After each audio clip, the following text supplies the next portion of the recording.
singing and dancing to Zippity-Doo-Dah in front of a live radio audience and has been hooked ever since.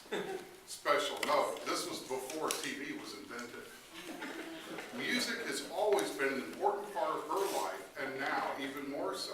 Here's Dottie with I Can Sing, and I can still sing, and I can still dance.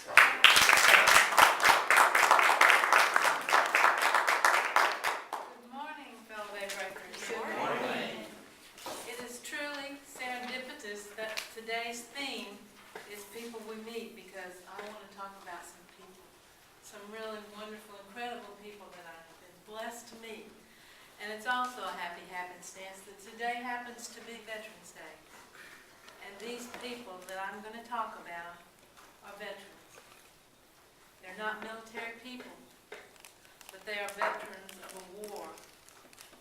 Some for five-year veterans, some 10 years, 15, and even more. These veterans meet once a week for maneuvers. At 1 o'clock on Mondays, they arrive at the Houston Ballet Academy for their maneuvers. They walk in the room, they observe and find their battle stations, but there are no guns, no bombs, only a piano and some songbooks. They're very quiet, they're very slow, but they take their places. When they greet each other, you can barely hear them, but when the music starts, it's a whole different world. And the enemy is Parkinson's. Some of you do not know, some of you are new, do not know that I was diagnosed in April with Parkinson's. But it is not something that I want pity for. And certainly not these people. They do not want the pity either.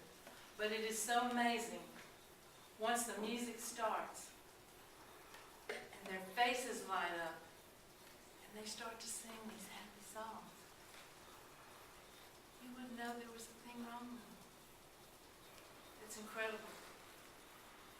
And then, after about 45 minutes, the singing stops and the dance teacher walks in.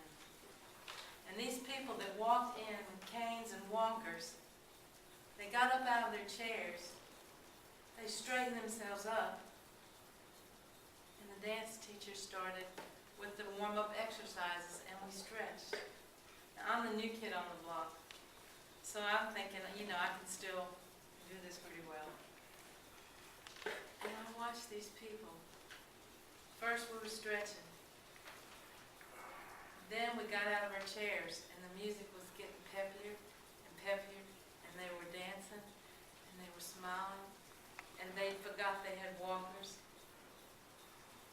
And this was amazing to me because when I was first diagnosed, I was reading all the information, and it recommends that people who are newly diagnosed do not go to support groups with people that have had it for years, because it can be very depressing. You can see things that happen that may or may not happen to you. But it's all in the attitude. And I have the attitude, if there's music going on, I'm going to be there. so here I was, and I walked in, the first time I walked in, I saw not 1 ounce of self-pity, no defeat in anyone's eyes. There were people that couldn't smile, that didn't smile. I was told that you would lose your ability to smile, your facial muscles would get tight. But I saw so many smiles there. It just, how could you be anything but joyful for them? Because they're fighting, they're not giving up. And I spent many years working in hospitals and nursing homes, and I saw people give up. They went AWOL in this war, but these people did not. And I'm very fortunate and blessed to have met them. And I met them because I was in contact with the Houston Area Parkinson's Society. If anybody wants to donate to a charity or find a group that is really doing wonderful things in this community,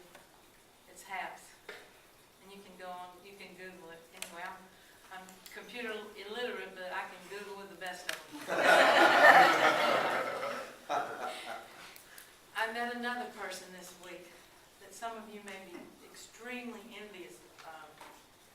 It was the Parkinson's Society had a luncheon, and the speaker there was a woman who had taken care of her husband with Parkinson's for over 30 years. And the man still gets up every day and fights. Do the words float like a butterfly, sting like a bee, mean anything to anybody? Yes. I actually met and had my picture taken with Lonnie Ali. The stories she told of her husband are so inspiring. If you can read anything about his journey with Parkinson's, it would inspire you, and you would never again feel sorry for anyone that is given this walk in life. And in honor of these people, I have written a little song that I would like to share.